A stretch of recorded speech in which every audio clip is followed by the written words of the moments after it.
Welcome to my channel. आज हम classical mechanics से रिलेटेड मज़ीद एमसीक्यूज़ को डिस्कस करेंगे और ये क्लासिकल मैकेनिक्स से रिलेटेड एमसीक्यूज़ की जो सीरीज़ है ये लास्ट लेक्चर है आज का। इसके बाद हम स्टार्ट करेंगे ऑप्टिक्स को, जो कि एक और बड़ी इंपॉर्टेंट ब्रांच है फ़िज़िक्स की। लेकिन आज का लेक्चर स्टार्ट करने से पहले मैं आपको एक बात बता दूं कि हमने एमएससी से रिलेटेड जो है ना कुछ ज़्यादा एमसीक्यूज़ को डिस्कस नहीं किया। क्लासिकल मैकेनिक्स के हवाले से बात कर रहा हूँ मैं। इसकी बेसिक रीज़न जो है ना वो मैं बता दूँगा आपको, फिर हम अपना लेक्चर स्टार्ट करते हैं।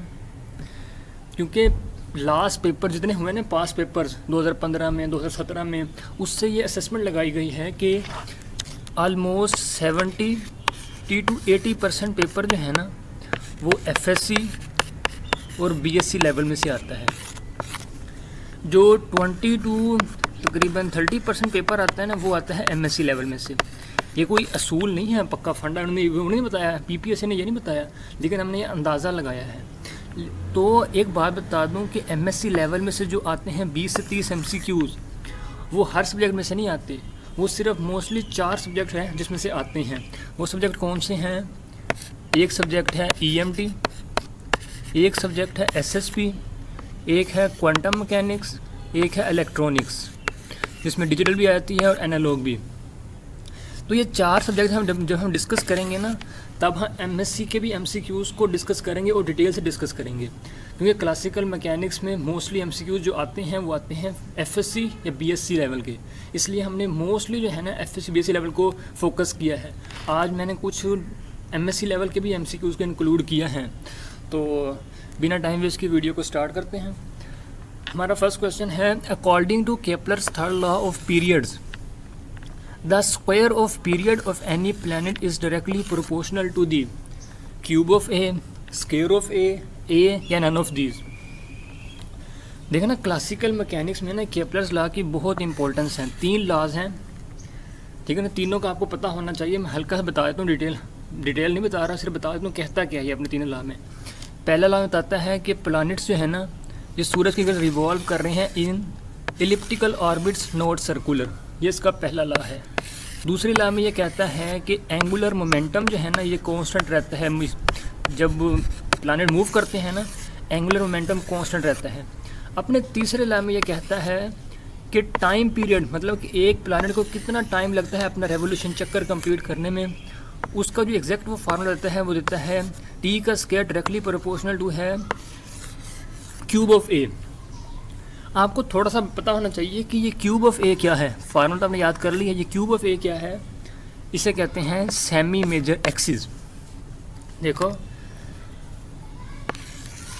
इसमें होता क्या है, एलिप्टिकल में इसमें सेंटर नहीं होता, इसमें 2 फोकस होते हैं, ठीक है ना। इसको यहाँ से लेकर यहाँ तक डिस्टेंस कहते हैं मेजर एक्सिस, और ये होता है माइनर एक्सिस, ठीक है। यहाँ से लेकर क्योंकि ये है मेजर एक्सिस, हमने यहाँ क्या होता है सेमी मेजर एक्सिस। सेमी का मतलब होता है आधा। तो यहाँ से लेकर यहाँ तक डिस्टेंस जो होता है ना, ये सेमी मेजर एक्सिस से हम ए कहते हैं। तो लेट्स सपोज यहाँ सूरज पड़ा है, ठीक है ना, सिर्फ हम इसको अज्यूम कर रहे हैं, यहाँ होता नहीं है सूरज, यहाँ होता है, ठीक है।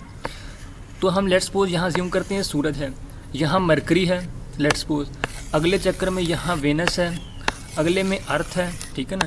अब देखो मरकरी का ए जो है वो सबसे कम है, उसके बाद अगला जो है क्या कहते हैं प्लैनेट, उसका ए उससे ज़्यादा है, अगले का ए उससे ज़्यादा है, इसलिए उसका ए, जिसका जितना ए ज़्यादा होता जाएगा उसको अपना रेवोल्यूशन कंप्लीट करने में उतना ज़्यादा टाइम चाहिए होगा, क्योंकि डायरेक्ट रिलेशन है। जितना ज़्यादा ए उतना ज़्यादा टी चाहिए होगा, उसको कंप्लीट करने में टाइम उतना ज़्यादा चाहिए होगा, ठीक है।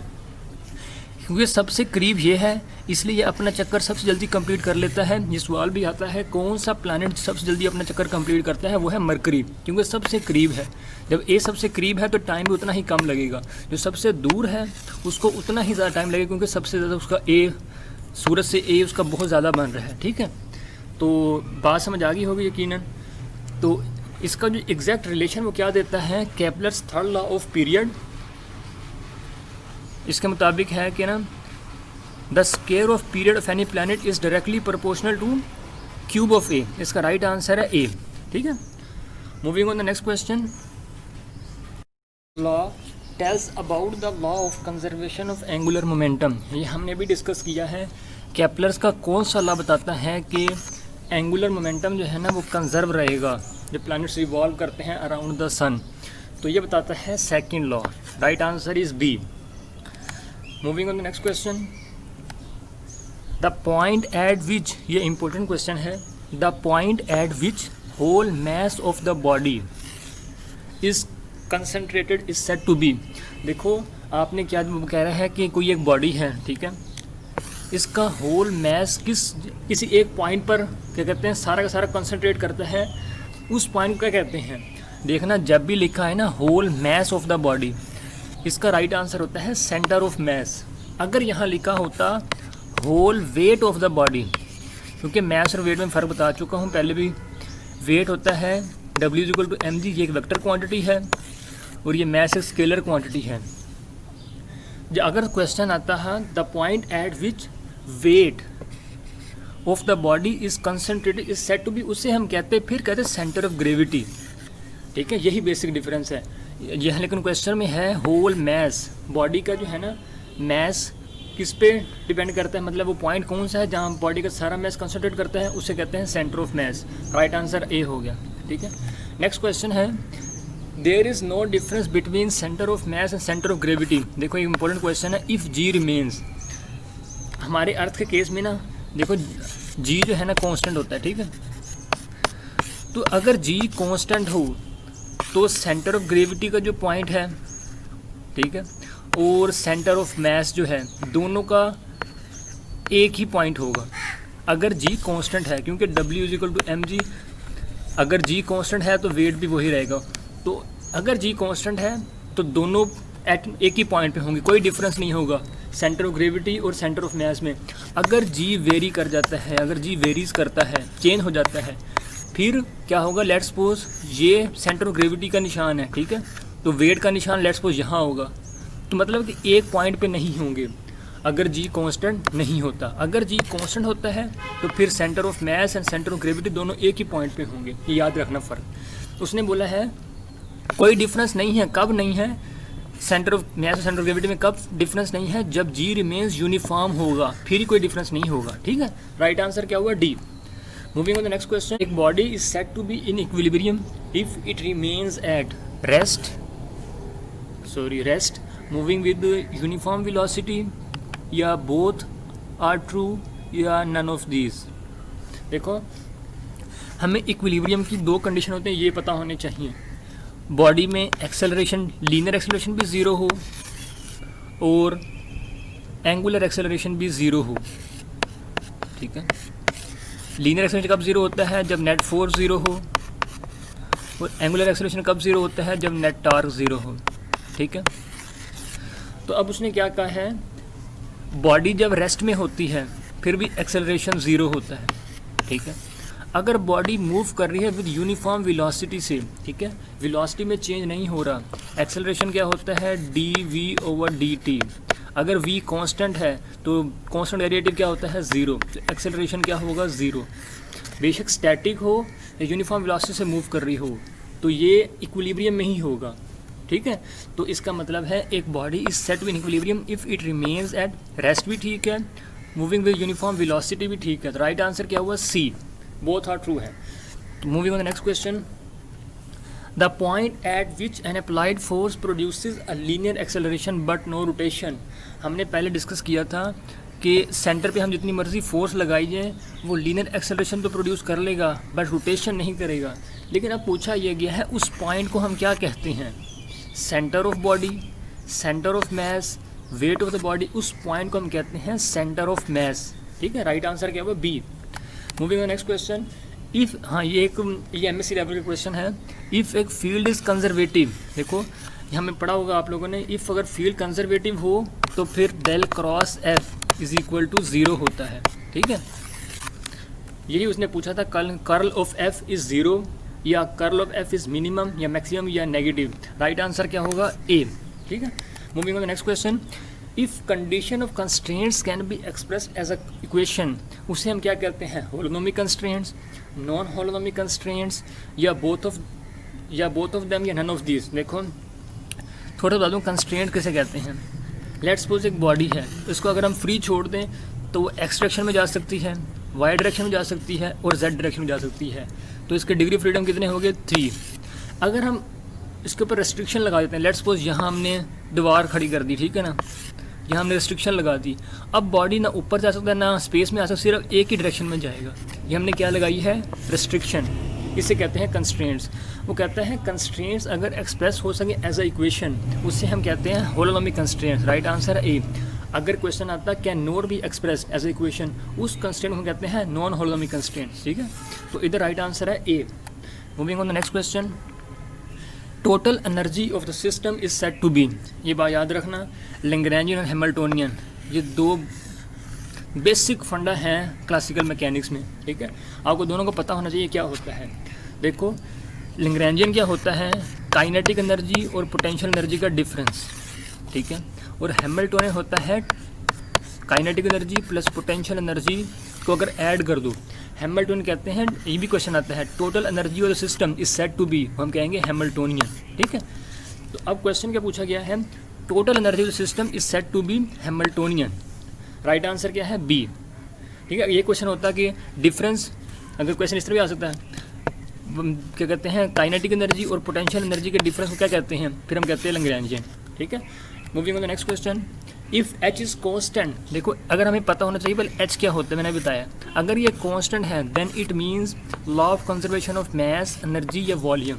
देखो अभी बताया है हैमिल्टन होता है टी प्लस वी, ये है टोटल एनर्जी सिस्टम की। अगर ये कांस्टेंट है इसका मतलब है कि law of conservation of energy का रूल अप्लाई हो रहा है, क्योंकि एनर्जी कांस्टेंट है। वो यही कह रहा है अगर एच कांस्टेंट है इसका मतलब है law of conservation of energy है सिस्टम में, ठीक है। राइट आंसर क्या हुआ, B. Moving on the next question, a man is in car is moving with velocity 36 metre per hour, his speed with respect to the car is. और देखो वो कह रहा है कि लेट्स सपोज ये एक कार है, sorry let's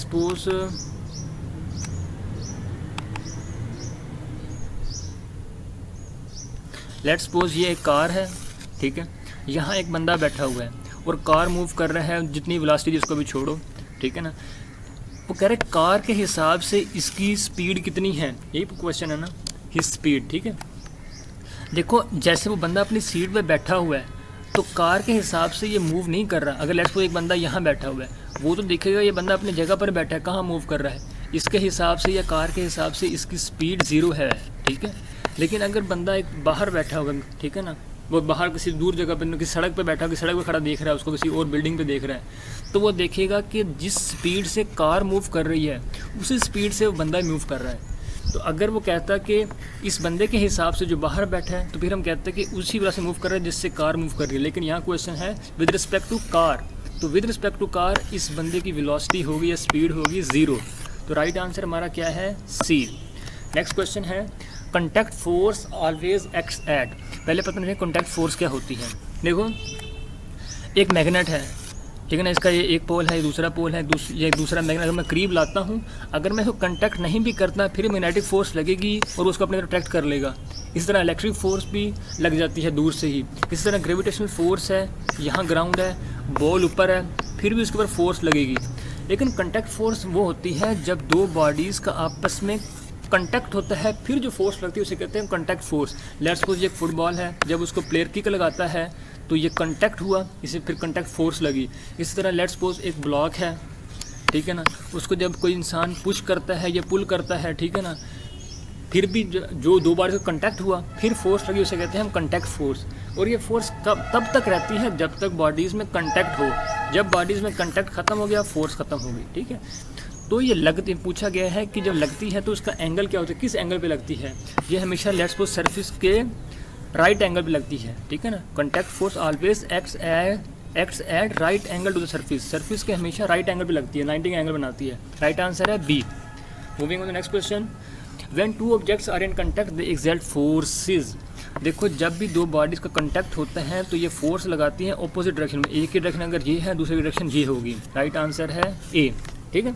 moving on the last question, आज की वीडियो का लास्ट क्वेश्चन है what is the unit of force in CGS system. ये बहुत ही इंपॉर्टेंट क्वेश्चन है। फोर्स का यूनिट क्या है, बाज मेरे दोस्त क्या करेंगे, यूनिट ऑफ फोर्स देखा, न्यूटन लगा दिया, चल भाई 1 नंबर आ गया। ये देखो what is unit of force, आगे भी पढ़ लो क्या लिखा हुआ है, इन सीजीएस सिस्टम। अगर यहाँ लिखा होता ना एसआई सिस्टम लिखा होता या लिखा होता एमकेएस सिस्टम, हम जो एक और क्वेश्चन भी आता है कि एसआई सिस्टम जब यूज़ करते हैं उससे क्या कहते हैं, सीजीएस कहते हैं, एमकेएस कहते हैं। एसआई सिस्टम अगर हम यूज़ करते हैं उसे हम कहते हैं एमकेएस सिस्टम, ठीक है। एम क्या है, एम स्टैंड्स फॉर मीटर, के stand for kilogram, S stand for second. इसका मतलब है कि इस एमकेएस सिस्टम में हम डिस्टेंस को लेते हैं मीटर में, मैस को लेते हैं केजी में, किलोग्राम में, और टाइम को लेते हैं सेकंड में। लेकिन सीजीएस सिस्टम में क्या होता है, ये है सेंटीमीटर को डिनोट कर रहा है, जी स्टैंड्स फॉर ग्राम और एस सेकंड। इसका मतलब है कि इसमें हम डिस्टेंस लेते हैं सेंटीमीटर में, मैस लेते हैं ग्राम में, और टाइम लेते हैं सेकंड में, ठीक है। ये डिफरेंस मैं बता दिया आपको एमकेएस सीजीएस सिस्टम में। तो याद रखना है फोर्स का यूनिट सीजीएस सिस्टम में होता है वो होता है डाइन, ठीक है। अगर वो पूछता है एसआई सिस्टम या एमके सिस्टम, फिर हम लगाते हैं न्यूटन। तो इसका राइट आंसर हुआ बी। आज के लिए इतना ही गाइस, नेक्स्ट वीडियो तक के लिए गुड।